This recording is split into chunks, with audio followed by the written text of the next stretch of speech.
বরমশাই গেছিল কোর্টে। হঠাৎ করেই আমাকে ফোন করায় আমাকে তো তড়িঘড়ি করে ছুটতে হলো।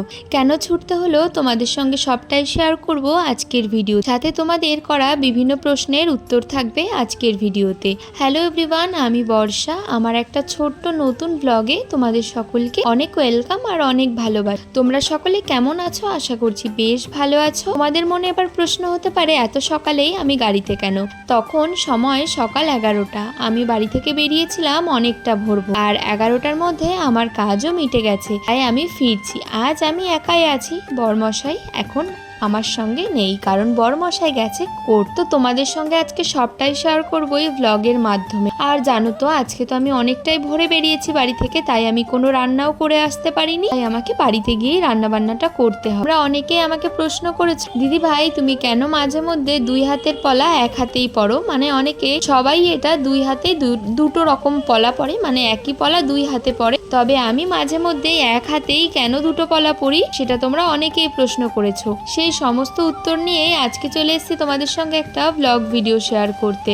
তো দেখো এখন তো বাড়ির দিকে যাচ্ছি, বাড়িতে গিয়েই আমাকে রান্না করতে হবে, আর টুকটাক ঘরের কাজও বাকি রয়েছে, কারণ অনেকটাই ভোরে বেরিয়েছিলাম, সেরকম কোনো কাজই কমপ্লিট করতে পারিনি। আজকে রান্না করব পাবদা মাছের একটা উচ্ছে আলু দিয়ে ঝোল, মানে মাছের ঝোল করব, সঙ্গে করব পুঁটি মাছ ভাজা। এটুকুই ভেবেছি, আর কি রান্না করব এখনো পর্যন্ত কিছুই ভেবে উঠতে পারিনি। তবে কি রান্না করি কি না করি সবটাই শেয়ার করব তোমাদের সঙ্গে আজকের ভিডিওতে।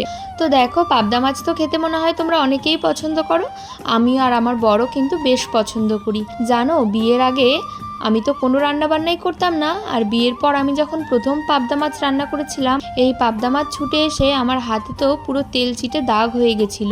এমন দাগ হয়ে গেছিল মনে হচ্ছিল কি যে কোনো কিছুতে ঠোসা পড়ে গেছে, এরকম টাইপের দাগ হয়ে গেছিল, আর ভীষণ জ্বালা করতো।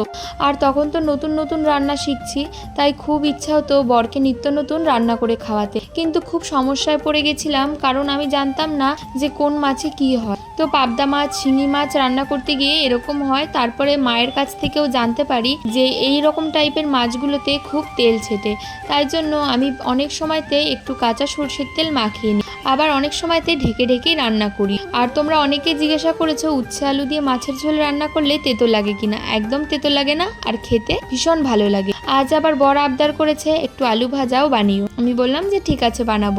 আর বর তো কোর্টে চলে গেছে, ও একেবারে কোর্ট থেকে ফিরে তারপরেই খাওয়া দাওয়া করবে। আমি তো ফিরে এসে একটু হালকা খাওয়া দাওয়া করে নিয়েছি, আর এদিকে এখন রান্নাবান্নার জোগাড় করছি।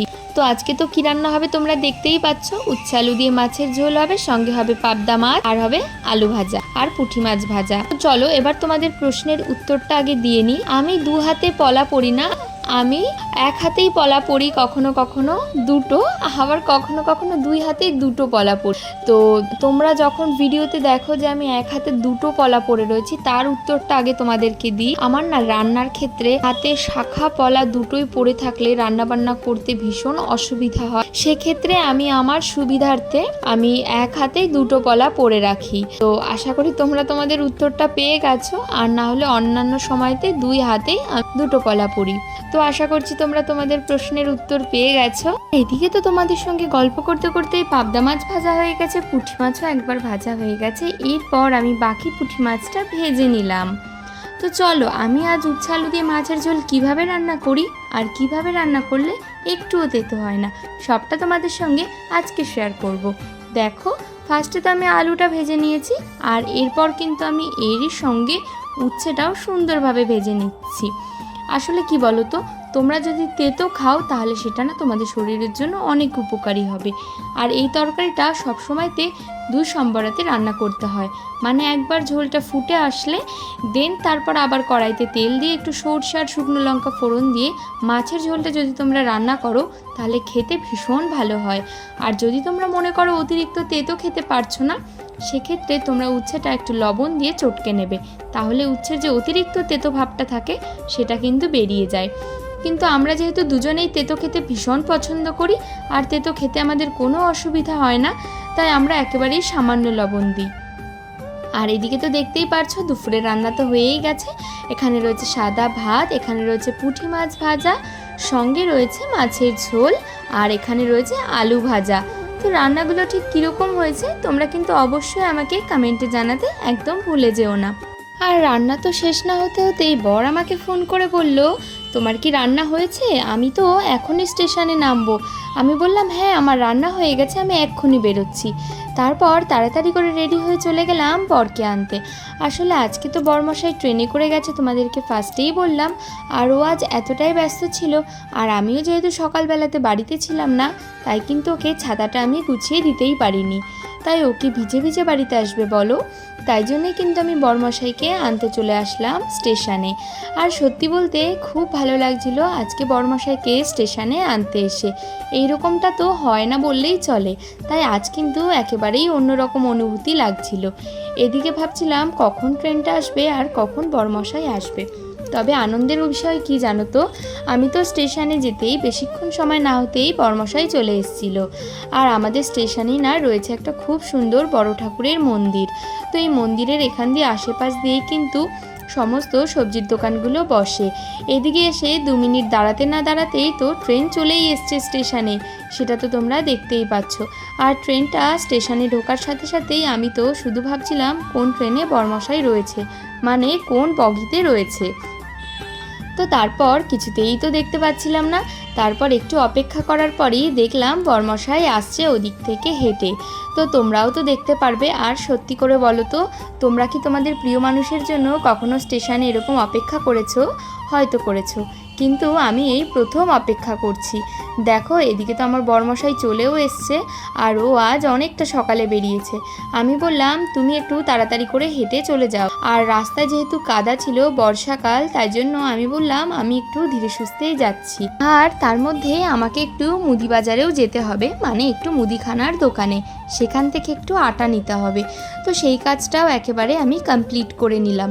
এদিকে তো বরমশাই সেই আমার জন্য দাঁড়িয়ে রয়েছে। আমি বললাম তাড়াতাড়ি চলো, গিয়ে খাওয়া দাওয়া করেই তো তোমায় আবার বেরোতে হবে। তারপরে তো আমরা খাওয়া দাওয়া করে নিলাম। খাওয়া দাওয়া করে তোমাদের সঙ্গে আর কোনো ব্লগই শেয়ার করা হয়নি। তারপরে অনেকটা ব্যস্ত হয়ে পড়েছিলাম, বরমশাই ডিউটি বেরিয়ে গেল। তারপরে টুকটাক তো সংসারের অনেক কাজ ছিল, কারণ আজ তো সকাল থেকে একদম বাড়িতে ছিলাম না।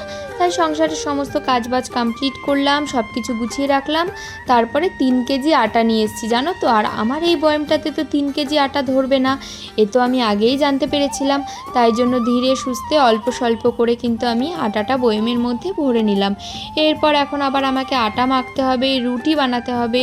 বরমশাই তো ডিউটি চলে গেছে, তারপর আবারও ওকে সন্ধেবেলার দিকে একটু কিছু টিফিন বানিয়ে দেবো। আর রাতের বেলাতে দুজনেই তো ডিনার করব, রুটি আর আলু ভাজা। আর এটা আগের একটু আটা ছিল, তো দুটো আটার মধ্যে কোন আটাটা বেশি ভালো তোমরা একটু কমেন্টে জানিও। আর সত্যি বলতে কি জানো তো, আমরা না আগে প্যাকেট আটা খেতাম, মানে আশীর্বাদ আটা, তবে এখন আমরা এরকম লুজ আটাই খাই। আর আজকে বরমশাই নিয়ে এসেছিলো শসা আর পেয়ারা। তো দেখো এদিকে না তোমরা আমাকে যে প্রশ্ন করেছিলে আমি এক হাতে কেন দুটো কলা করি, দেখো আজকেও কিন্তু পরে রয়েছি কাজের সুবিধার্থে। আর এখন যেহেতু ডায়েট করে অনেকটাই রোগা হয়ে গেছি, তাই শাখা পলাও হাতে অনেকটাই বড় হয়ে গেছে, তাই কাজের জন্য ভীষণ অসুবিধা হয়। তো বন্ধুরা আজকের ভিডিওটা এই পর্যন্ত। যদি তোমাদের ভালো লেগে থাকে তাহলে অবশ্যই লাইক, কমেন্ট, শেয়ার আর সাবস্ক্রাইব করে দিও চ্যানেলটা, যদি তোমরা এখনও সাবস্ক্রাইব না করে থাকো। আর যদি সাবস্ক্রাইব করে থাকো তাহলে তো তোমাদের সকলকে অসংখ্য ধন্যবাদ। আজকের ভিডিওটা এই পর্যন্ত। তোমরা সবাই ভীষণ ভালো থেকো, সুস্থ থেকো। আর ব্লগটা ভালো লাগলে নেক্সট ব্লগের জন্য অপেক্ষা করো। আর বাই বাই।